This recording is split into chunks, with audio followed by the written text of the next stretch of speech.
আসানসোলের কুলটি ব্লকের মিঠানি গ্রাম। এখানেই দোল পূর্ণিমার 5 দিন পর পালিত হয় অভিনব এক উৎসব, পঞ্চম দোল। দোল পূর্ণিমার পর চতুর্থের চাঁদ ওঠার রাত থেকেই শুরু হয় এই উৎসবের প্রস্তুতি। শনিবার চাঁচর অর্থাৎ হোলিকা দহনের পর রবিবার পালিত হয় পঞ্চম দোল। খুবই গর্বিত, আমাদের সবাই মিলে আনন্দ ফুর্তি করি, সবাই খুব ভালো লাগে।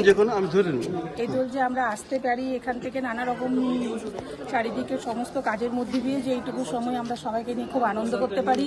আর আমরা সত্যি খুব খুশি, আমরা খুব গর্বিত যে আমাদের এই চট্টরাজ বংশ পরম্পরে যে এখন এটা চলে আসছে, আমরা সবাইকে নিয়ে আনন্দ করতে পারছি, এর জন্য আমরা খুবই গর্বিত। এই উৎসবের মূল কেন্দ্র চট্টরাজ পরিবারের কুলদেবতা বাসুদেব চন্দ্র জিউ। তার বিশেষ পুজোর মধ্য দিয়েই শুরু হয় পঞ্চম দোলের আচার। প্রায় 200 বছরের বেশি সময় ধরে চলে আসছে এই প্রথা। এই দুদিন দোল মন্দির সেজে ওঠে আলোর রোশনায়ে। মন্দির থেকে বাসুদেব চন্দ্র জিউয়ের সঙ্গে আরও 2 কুলদেবতা লক্ষ্মী নারায়ণ জিউ এবং দামোদর চন্দ্র জিউকে নিয়ে বের হয় বর্ণাঢ্য শোভাযাত্রা। দেবতাদের নিয়ে গ্রাম পরিক্রমার পর গ্রামের শেষ প্রান্তে হোম যজ্ঞ এবং হোলিকা দহন আবার নতুন করে রং খেলা হয়, এটা কেমন ভাবে এনজয় করেন? এটা তো ভাষায় প্রকাশ করা যাবে না, এটা আমরা সারা বছর অপেক্ষা করে থাকি এই দিনটার জন্য। দোলের দিন একবার দোল খেলা হয়, তারপর আবার 5 দিন পর আবার নতুন করে দোল খেলা হয়। এটা মানে সারা বছর এটার জন্যই আমরা অপেক্ষা করে থাকি। বাপের বাড়িতে আছে? না, এটা আমার বাপের বাড়িতে এখানে এসে এটা আমরা প্রথম দেখেছিলাম। শুনেছিলাম যে অনেক জায়গায় দোলের 5 দিন পর দোল খেলা হয়, কোনোদিন এটা আনন্দ করার সুযোগ পাইনি, এখানে এসে এই সুযোগটা আমরা পেয়েছি।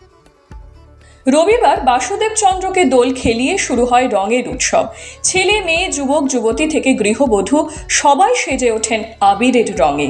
শুধু চট্টরাজ পরিবারেই সীমাবদ্ধ নয় এই উৎসব। গত কয়েক বছরে পঞ্চম দোল সর্বজনীন রূপ পেয়েছে। গ্রামবাসীদের কথায় এই উৎসবের টানে বাইরে কর্মরত অনেকেই বাড়তি ছুটি নিয়ে ফিরে আসেন গ্রামে।